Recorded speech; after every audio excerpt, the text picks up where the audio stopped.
Every wrestling move, from a simple body slam to a triple backflip moonsault off a 20-foot ladder, had to start somewhere. Some brave, possibly concussed pioneer looked at their opponent and said, "You know what would really sell this fight? If I jumped in the air and landed on my own spine." Today we're diving into the history of wrestling moves, who invented them, where they came from, and why half of them look like someone lost a bet. Welcome to Main Event Mythos, the channel where wrestling history meets utter nonsense. Don't forget to subscribe and ring that bell. You won't want to miss the chaos we have coming. Before pyro, catchphrases, and steel chairs, wrestling was, well, wrestling. Catch wrestling, Greco-Roman judo. It was two guys trying to twist each other into pretzels until one tapped or napped. That's where the first moves came from, holds, locks, and throws borrowed from real combat sports. The sleeper hold? That's literally a choke. The armbar? Same. The only difference is, in pro wrestling, you're supposed to let go before your opponent turns blue. But as wrestling started becoming a show, guys realized, nobody's paying to watch two sweaty dudes roll around for 30 minutes unless something crazy happens. Enter the 1930s. The Great Depression. People needed hope and violence. That's when Jumping Joe Savoldi launched himself into wrestling history by inventing the dropkick. Think about that. Before Joe, nobody thought to leave the ground. He just threw both feet into someone's chest midair like a human lawn dart, and the crowd went insane. That was the wrestling version of discovering electricity. Of course, today every wrestler throws a dropkick like it's a handshake, but in 1933, that move was witchcraft. Next up, the body slam. A move so iconic it's basically the hello of wrestling.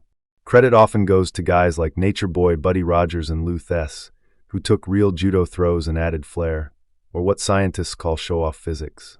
The move exploded in 1987 when Hulk Hogan slammed Andre the Giant at WrestleMania 3.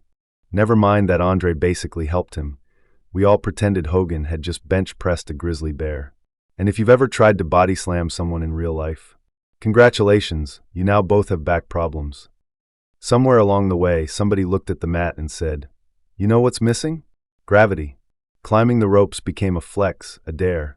Wrestlers like Macho Man Randy Savage and Japanese pioneers such as Tiger Mask and the Dynamite Kid turned top rope moves into art. The flying elbow drop, the leg drop, the 450 splash, all came from people who realized fans love two things, height and pain. And let's be honest, most top rope moves look incredible, until you realize the guy doing it is the one landing the hardest. The Macho Man elbow drop, legendary, but his hip and back by 1998. Dust. Pure dust. By the time the 90s hit, wrestling moves had gone full cartoon. The DDT looked like it could kill a man. The Stone Cold Stunner made every teenager assault their friends in the living room. And ECW turned falling through a table into an Olympic sport. This is also when martial arts moves started creeping in, kicks from karate, submissions from BJJ, suplexes from Japan, and suddenly wrestling became this insane melting pot of styles and stupidity. You had guys doing shooting star presses, literal flips where your opponent has to be in the exact right spot or you both die. And somehow, fans just chanted, "One more time," like psychos. Fast forward to today, wrestling moves are like TikTok trends. They go viral for 3 weeks, then vanish forever. Except the super kick. What's up with that? There's 900 variations of every suplex, and half of them end with someone landing on their neck like a lawn chair.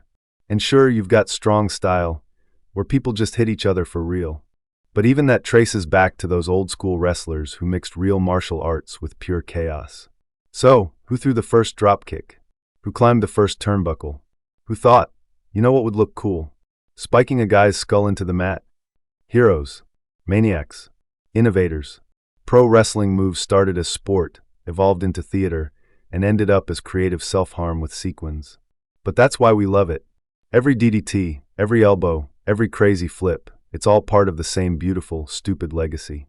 Because in wrestling, pain isn't the problem. It's the point.